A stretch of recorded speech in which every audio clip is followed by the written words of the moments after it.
We take you live now to a discussion about global conflicts and technology with Washington Post associate editor and columnist David Ignatius and former military and intelligence officials, hosted by the American Bar Association. This got underway just a moment ago. West towards the Dnipro River, and that eventually Kyiv could even be at risk again.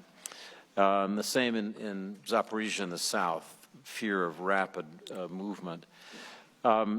My guess is that predictions of Russian decisive victories that totally transform the battlefield will be wrong.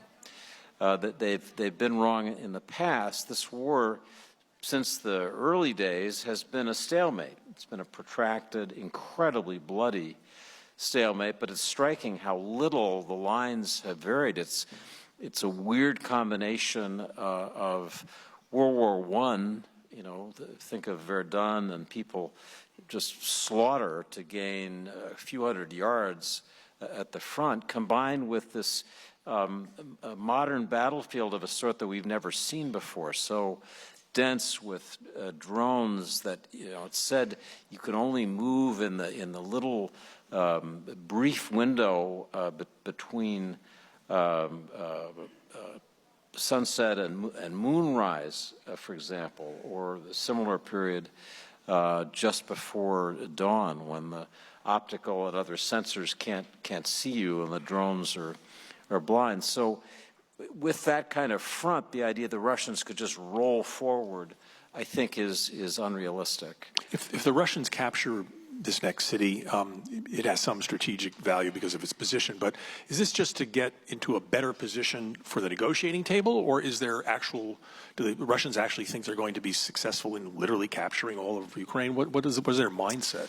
So I don't think that Putin has given up his desire to have effective political control of Ukraine. He'd like hegemony, he'd like a neutral Ukraine that really is under Russia's thumb. He's indicated in the dialogue that's accompanied the negotiations that he wants all of Donetsk. I mean, that's been a Russian goal. He's announced that Donetsk is a part of Russia, so he wants to finish that. The Ukrainians have been refusing to do that, and I'm told that Marco Rubio has helped convince the president that the loss of all of Donetsk would really be strategically important for Ukraine. What's striking about this war to me is that from the beginning, it's been an obsession for Vladimir Putin that I'm not sure, certainly Donald Trump didn't understand that. I think Trump imagined that, you know, my friend Vladimir, we talked 6 times when I was president. He's said to have called Putin from Mar-a-Lago after his election defeat in 2020, and, you know, kind of kept up with him. And I think he really did imagine that welcoming Putin back into the Fellowship of Nations, he literally rolled out a red carpet in Anchorage, you'll remember. I think he thought that would work. And it didn't, and the reason is that Putin is obsessed with control of Ukraine. He sees it as an insult to Russia, that this fragment of Russia is gone. So I fear, personally, that we're in for still a long war. That if Ukraine do you see an end to this, or is it just indefinite continuation? Yeah, I often cite a strategist named Freddie Clay, who wrote a book during Vietnam titled "Every War Must End," and that's true. Every war must end, and this one will too. We usually say that wars end when the combatants are exhausted and finally conclude that they can't achieve on the battlefield gains that are sufficient to justify the losses. But if you think back to your World War I history, every body, every death becomes a reason for continuing the war. That, you know, people imagined that World War I was going to be short. That they'd be back by Christmas. That was what people said when they rolled off to war. in August. As Putin must have thought about this one. And Putin thought this would be a 2-week affair, and so did U.S. intelligence analysts. I mean, our view was that the Ukrainians couldn't possibly hold out, and you remember we were sort of trying to offer Zelensky a ride out of town to relocate his government to Lviv in the West, and Zelensky famously said, "Nope, I don't want a ride. I want ammunition." And that, you know, very stirring, very courageous decision by him made him the wartime leader that he's been. So Glenn, I fear that this one has a long way to go. Just to say one final thing, when I think about the war, I think of a concept that a Ukrainian general friend used, which is strategic neutralization, that Ukraine has to be able to neutralize this enormous advantage Russia has in manpower.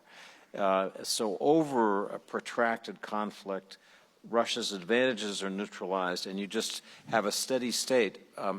Pushing the Russians back, I think, has now disappeared as a goal for Ukraine. All right, well, let's move off from Ukraine. We then have 194 countries to go. So we can talk about another protracted conflict, and another one where I know that you've spent a lot of time personally visiting the leaders in the area of the Middle East. And obviously a far more, I think, as complicated as the Ukraine situation is, clearly the Middle East is even more complicated. We've seen just some head-spinning news with Israel's reputation around the world being greatly diminished. Who would have thought that last week a person designated by the United States government as a terrorist with a $10 million bounty on his head, Ahmad al-Sharaa, would be the president of Syria, meeting in the Oval Office. So lots of head-spinning things going on in the Middle East. Again, your big picture take on that, and where we're headed. Is the ceasefire in Gaza going to stick, and will it lead to something more positive, or is this another intractable situation? So it's embarrassing to admit this, but I've been covering the Middle East since 1980. You know, for 45 years, I've been writing about fundamentally the same set of issues. When I got started, I was working then for the Wall Street Journal. One of my colleagues said to me, "You know, David, when it comes to covering the Middle East, pessimism pays." And boy, was that good advice. I mean, that said, some of the groups that I, over the years, have grown to like least, Hamas and Hezbollah at the top of the list, have been vanquished. The cost in civilian life in Gaza has been horrifying to watch. I just say that flat out. I don't think anybody can watch that and not, just feel a sense of anguish. Leave the legal issues to all of you in the room.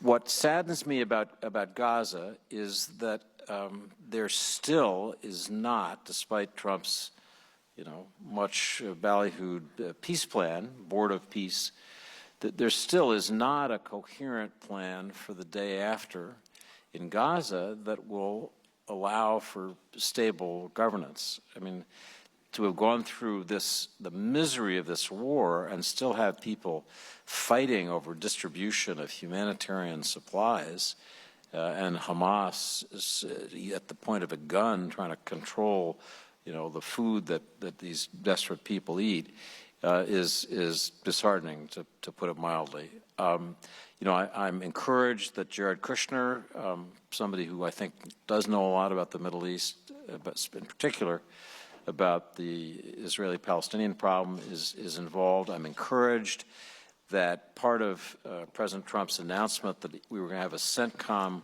coordination cell to help administer whatever comes in the future in terms of a stabilization force, that's continuing and in fact growing stronger, and that coordination cell is taking over some responsibilities from the IDF. So, Lebanon, there is a plan for the day after, and it's called the Lebanese government. Lo and behold, this poor country that gave up its sovereignty to the PLO back in 1970, if you really go back in time, has a chance to regain it in the way that countries do, with a strong army. And I spent much of December, when the war was still going on, in Lebanon and meeting with everybody, and even the people who were most closely associated with Iran were saying privately, often publicly, in usable quotes, we need our independence back. We need to be free of dictation from Iran or anybody else. And that project is still continuing. There's reason to be hopeful, to take it seriously. Syria, to have Ahmed al-Shara here in Washington meeting with Trump, I'd like to know who his tailor is. It's something about him. Trump just sort of decided, well, this guy looks like he's a leader, so let's let bygones be bygones. I just said, insert a brief note. So back in 2012, when the Syrian civil war was roaring, I decided that I couldn't possibly write coherent columns about it without seeing it. So I arranged to smuggle myself across the Turkish border into Syria, which seemed like a good idea. The problem, I hadn't really, and I would note that you have to pay a lot more to be smuggled into Syria if you're an American. Was your life insurance agent aware of this? No. But my wife was, and this was, of all the stupid things I've done, this topped the list. But I just mentioned this because I ended up being handed off from, crazy rebel fighter to his friend, somebody who was a second cousin, whatever, and ended up in Aleppo, which was under siege from the Syrian army. And I said, are there any Al-Qaeda fighters around here? And the guy I was with said, yeah, they're right over there. And the group that he was referring to, Jabhat al-Nusra it was called, was headed by Ahmed al-Shara, the man who was just in the White House. So, it's just a sign of how times change. Can we just follow up quickly on, you mentioned Iran, which is in some ways maybe seen its power in the region diminished, obviously with its proxies greatly injured. What's your sense of where we're going with Iran? Trump famously canceled the nuclear agreement in May of 2018 in his first term. There are some who say we arguably would have been better off had we continued that agreement than today. What's your take on where we're going and what the prognosis holds, obviously given that Israel is extremely interested in making sure that Iran doesn't succeed in its nuclear ambitions? So I should have added Iran to the list of people I'm glad to see diminished by these events. I was in the American Embassy a half hour before an Iranian bomb blew it up way back in 1983. And, Iran has a lot of American blood on its hands. And so to see them more restrained, I hope, is a good thing.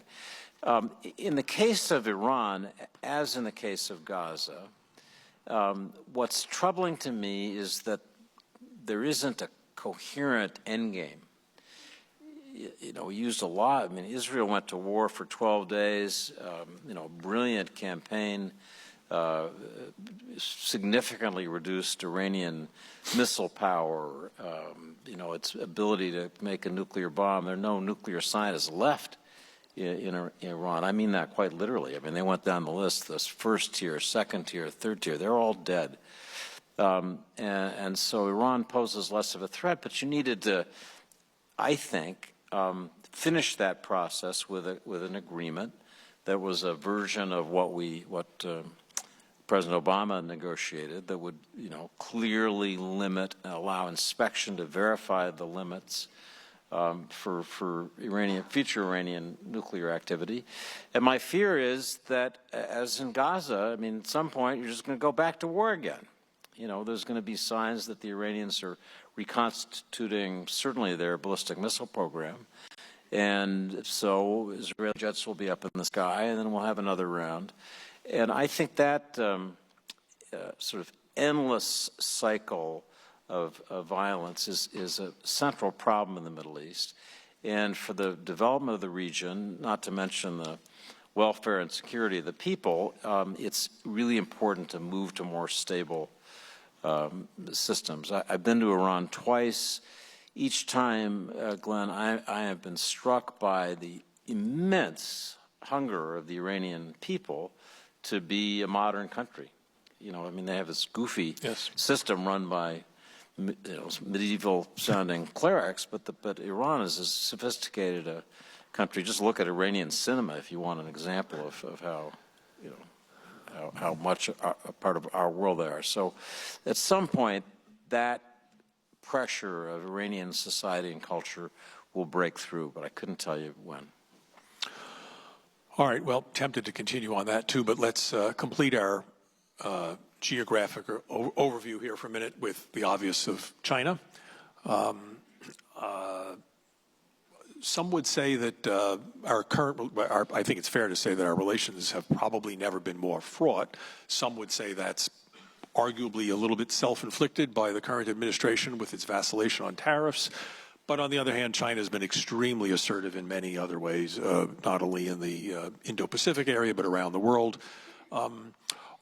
What's your sense? You've been a long-time observer too of China. What's your sense? Are we talking past each other because we just many in U.S. policymaking sectors view China as an unalloyed adversary? Period. Full stop. Does China really think of us that way? When I used to live in China years ago, or lived in Hong Kong, and then traveled extensively in China, I was always struck by the fact that the Chinese were very quick to say, oh, our only concern about the United States is that you're trying to keep us down. We don't necessarily view you as an inherent enemy. Is there some truth to that, or is it just posturing? What's your sense of, are we talking past each other? You're one of the people that is a genuine China expert because you spent so much time out there, and I observe it from a distance, and it's not been possible in recent years to visit. I used to go there often. So my sense is that in this latest round, in the trade war that wasn't in the end, or the trade war that led to a quick truce, both sides learned something significant, which is that decoupling of the U.S. and Chinese economies, which is a phrase that had been thrown around. I'm sure you've encountered it some in your legal work. Was widely thought to be inevitable. You know, we're just going to have a break. There are going to be two ecosystems for trade and especially trade and technology and both Trump and Xi stared over the edge of that one and decided, nope, don't want to do that, and so stepped back. What's significant to me is that it was the Chinese demonstration of their ability to use trade embargoes to embargo sale of rare earth strategic minerals that was decisive. I mean, as the strategists would say, turned out they had escalation dominance, and Trump really had little choice but to pull back. I think that's a significant and worrying point. I hope people get into the rare earths business. On your final question, Glenn, are we talking past each other? Yes. Whenever I talk to somebody who really looks at the intelligence about China, that person will say, if you saw what I see, you'd be worried. In the intensity of Chinese military technology developments, the things they do, behind the scenes. Just look at Salt Typhoon. I mean, they really tried to take administrative, root control of our telecommunications infrastructure, and to a large extent succeeded. And there's a lot more that they've put out into our networks that control every, vital aspect of our economy. That's just not consistent with a country that really just wants to get along. The usual. We don't want to threaten you. That's not what the evidence shows. Including, I might add, you mentioned Salt Typhoon, the Volt Typhoon campaign of apparently pre-positioning malware in infrastructure elsewhere beyond telecom systems. So that there's no espionage reason for that. That's beyond that. As your former colleagues at NSA might say, they're preparing the battlefield for a future conflict. So we have to be aware of that. I mean, a war between the United States and China would be catastrophic. A general war, beyond a level anyone's ever imagined. So any sensible policy needs to begin with the idea of deterring that kind of conflict, and that means a lot of military spending, but it also means, to me, avoiding sharply destabilizing things. I thought Speaker Pelosi's visit to Taiwan, for example, was not a good idea. A lot of people tried to talk her out of it, and she was determined to go. But that would be one example. The poor Taiwanese are still paying the bill for that one. So I think in general, deter aggression, but seek stability. Those would be my. Let's follow up on Taiwan and also use that as a means to get to some of the other things you've talked about, the changing nature of war. President Xi, some observers think President Xi is positioning the PLA to take action in some form, whether it's a blockade or something even more assertive than that against Taiwan, perhaps in 2028, 2027, whatever. It's timed with the People's Congress, of course. Wants to do something presumably afterwards and doesn't want a failure before then. But what's your sense of the timing of any activity that they might take against Taiwan in a more aggressive way? Is the U.S. properly positioned to deal with that? And then maybe you could riff on that a little bit to talk about the changing nature of warfare, because we certainly see that in Ukraine. You alluded to drones and other high-tech aspects of warfare. If there's a conflict in Taiwan, it's clearly going to look very different from past conflicts. Can you talk a little bit about that? And I know, in particular, I'm throwing a lot at you, but I'll add one more thing, which is you've written a little bit about the role of space in future conflicts. So I've put a lot on your plate there, but I know you'll rise to the occasion. Space may slip off. All right. I've always thought that in the spirit of Sun Tzu, the famous strategist, that the Chinese like to win wars without fighting them. I mean, that's, the genius of Chinese strategy is to make defeated the adversary inevitable, so you don't have to actually fight the war. And my assumption is that would be their strategy in the case of Taiwan. Right now, Xi Jinping has a problem in that he doesn't seem to be able to trust any of the senior leaders of his military. I don't know if you've noticed, but right before Trump's visit, there was a party plenum, and he announced that 9 top generals had been fired. Last year, he fired 2 former defense ministers. The year before that, he fired the top people of his strategic rocket force. I mean, the people you'd most want to trust. And the reason is that the Chinese military, like many parts of Chinese life, is just completely riddled with corruption. If you want to be a 4-star general, you buy your way up by paying bribes, and then you receive bribes from the younger officers who want your favor. That's just the way the system has worked. And she sees it, and he doesn't like it. So I think that's a cautionary note about how eager would she be to commit forces. Taking Taiwan militarily is difficult. I mean, here's Russia after 4 years, and it hasn't even taken Donetsk province.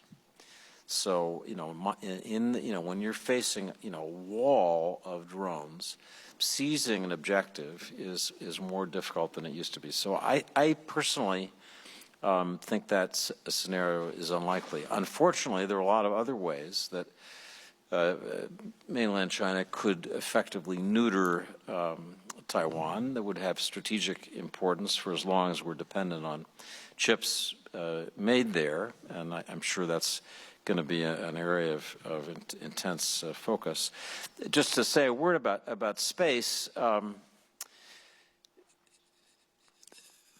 I think it's fair to say that the next big war will start in space. My view is that the Ukraine war started in space. In the early hours, Russia, recognizing Ukraine's dependence on Starlink for its command and control, tried to take it out, or take out the predecessor, which was a European system, and then tried desperately to block Starlink and couldn't.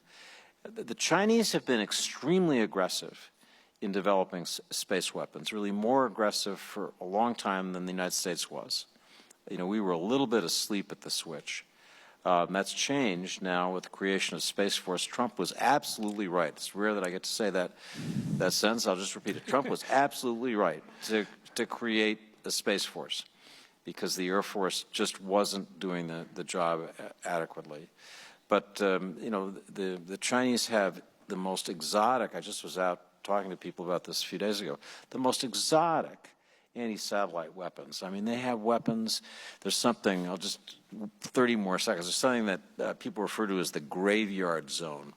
That's where satellites are supposed to go die. You get kicked up into an orbit that's even higher than geocentric orbit, and, there's just dead satellite up there. And the Chinese have, sent satellites up there, and guess what? They come back to life. They're zombie satellites, and they come back, and then they get into geocentric orbit and chase satellites they might want to observe. And people who look at this behavior think, holy smokes, the Chinese are really, really good at space warfare too. So anyway, it could go on about space, but it's if you want to know all the details that I don't have really enough facts to write in my journalism, you can read my latest novel, which is called Phantom Orbit. All right. Well, we'll get to your novels in a minute, but I want to move more to a little bit of a legal topic, the rule of law, because you've written extensively about the importance of the rule of law in the national security sector, and you and I have talked about it before too. There are some who say that currently, with diminished congressional oversight, the recent firings of general counsels in various positions and inspector generals and other dismissals that we've seen in the legal area, that the rule of law is being diminished. Others that say, no, that's just a correction. It's not something you should worry about. This is just a correction to get rid of weaponization and so on and so forth. What's your view on this? Where are we headed with the rule of law and the national security, which is, as to this room, is so critically important? So, frankly, I've been astonished at how fragile the institutions that make up the rule of law in Trump's mind, I guess, the institutions of the deep state, how quickly those guardrails have been dismantled.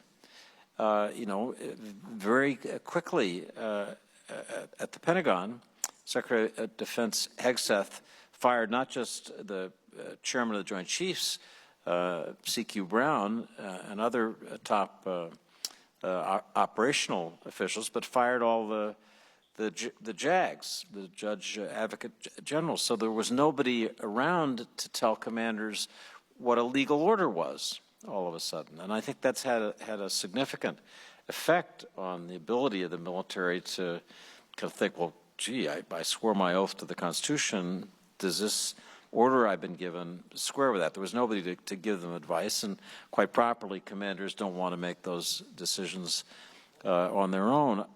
I'm struck. I mean, to me, it turns out that My business of trying to get information so that you have a free flow, I think is integral to the rule of law. It's hard to make judgments about whether behavior is proper or not unless you know what that behavior is. And, you know, to see the Pentagon press corps, this is the best press corps, I think, in the country. They're dedicated. They've all served overseas, embedded with the troops. These are the last people who,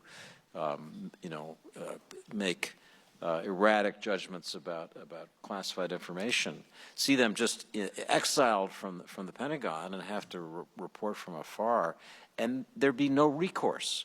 I mean, that's what's so striking. In each of the different areas that we could list that affect national security, whether it's the top leadership at the FBI, that with decades of experience in counterterrorism, counterintelligence, gone. Whether it's the similar senior leadership in the National Security Division of the Justice Department, gone. You could go down the list of all these different components, and there just don't seem to be protections against that. I was going to say that I've developed a Second Amendment problem. I just don't understand why the founders, who were so brilliant, were so vague in explaining what Article 2 powers actually are. It's just like it's a sentence.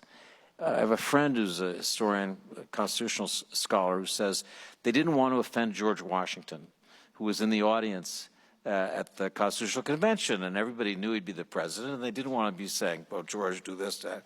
So they just kind of left it out.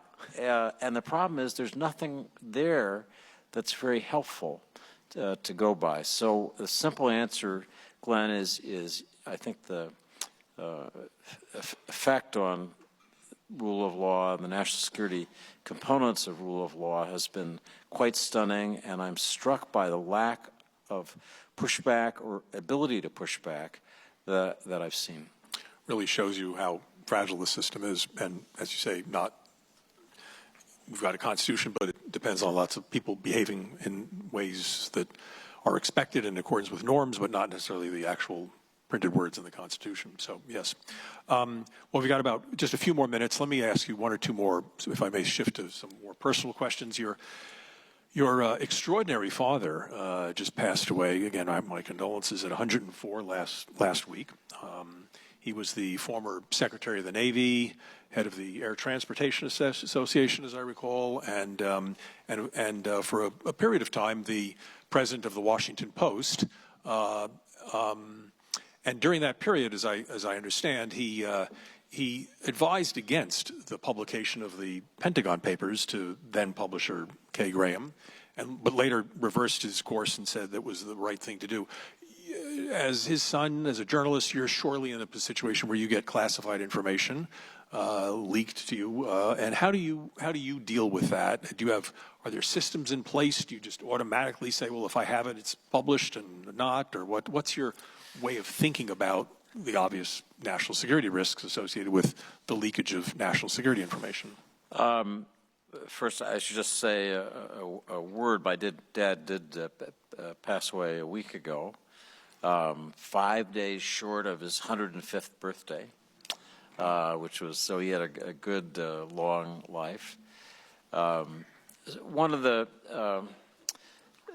difficult chapters in my dad's life was the 2 years he spent at the Washington Post, and at the center of that, I think it's fair to say, was this issue of the Pentagon Papers. He was among a group. His title was president of the paper, but there was a group, the CEO of the larger company that the Post Newsweek, their legal counsel, et cetera, who cautioned Mrs. Graham, with your company about to make an initial public offering, acting in defiance of a contempt of court order, which was out, could have the most dangerous business consequences. I'm not sure he could have said anything else. And Mrs. Graham to her everlasting credit, listened to the advice from all these business people and said, no, I'm going to, it's right for the country. She took an enormous risk, and she did it on her own. I certainly love Ben Bradley. I'm godfather of Ben's son. But Mrs. Graham's own role deserves credit, and my dad certainly, in later life wanted to make that clear that was his judgment.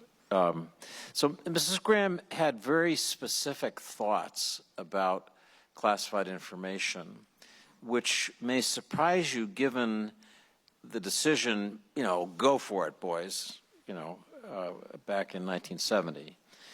People may imagine that, we're capricious about how we treat classified information that comes into our hands. And in truth, it's the opposite.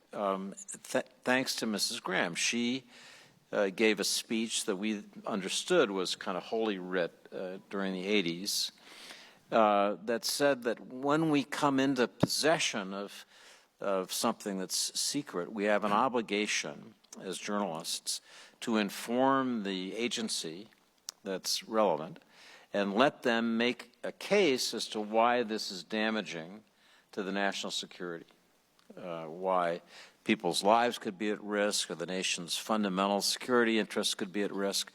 And we have an obligation not just to listen to them, but to listen to them. And then in the end, these decisions are made by editors, not by the reporters. I've spent many years an editor, and I can remember many, many meetings where we would struggle to think, what's the right thing to do here? Ben Bradley, would often say, our readers don't need to know the wiring diagram. Meaning, there are things that informing readers about may be important, but there are certain details that readers could care less about. And there's no obligation. I think it's fair to say that I think people in this room probably know this to be true already, but many don't, that people would be surprised at how many things journalists learn that don't end up getting published because of the process of exercising judgment that I just tried to describe. These days people are often much more careful. People are pretty intimidated in the military and the intelligence agencies now, and it's not exactly, this is, if you're not seeing a lot of secrets jumping into the news pages, there's a reason. But I just wanted people to know that we do take this seriously, with orders from our late wonderful boss as the foundation.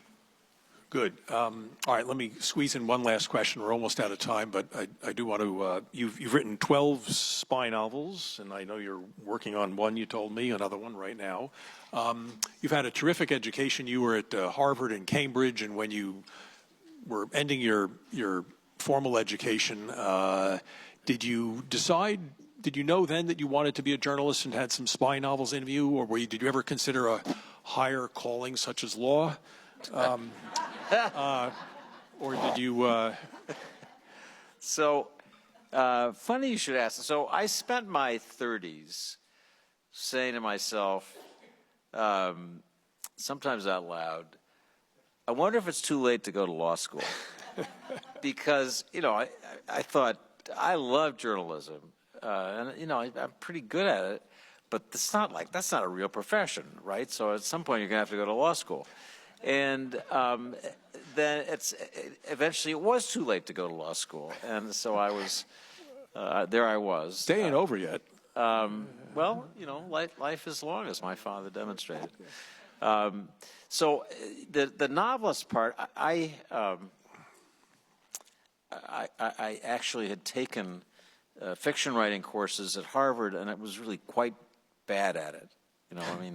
My teacher, Robert Fitzgerald, translated Homer, kind of put his arm around me and said, basically, well, you'll find something else to do.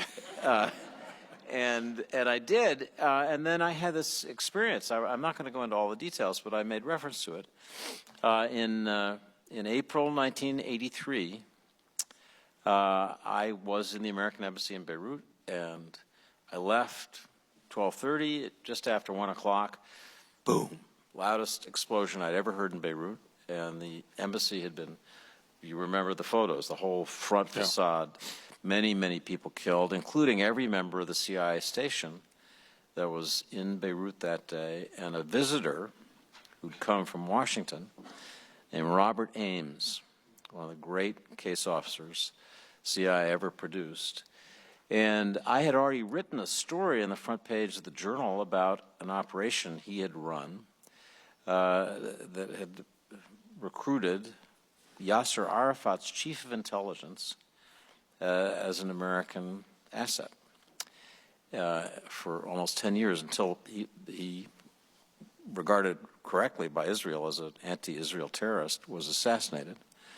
So in the aftermath of that, all of these Arabs that Ames had worked with, grieving in the way people do, they needed to talk to somebody.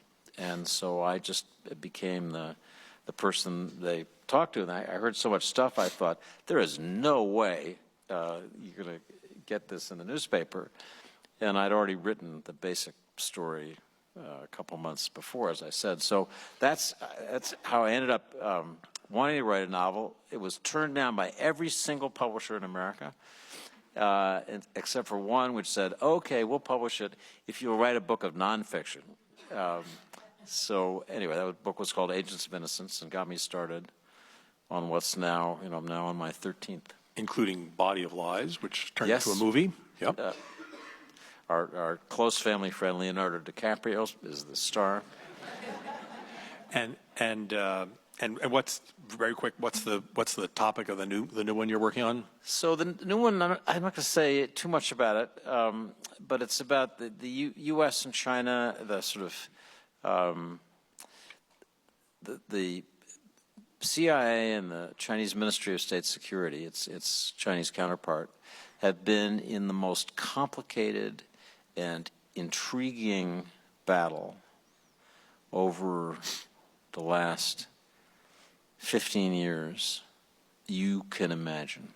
And so it's going to be a novel. I don't mean to imply that it has anything to do with real life, but it's going to be about that general topic. All right, terrific. Well, as the French would say, this has been a fabulous tour of the horizon. So thank you so much. I know all of us join me in thanking you very much for coming here today.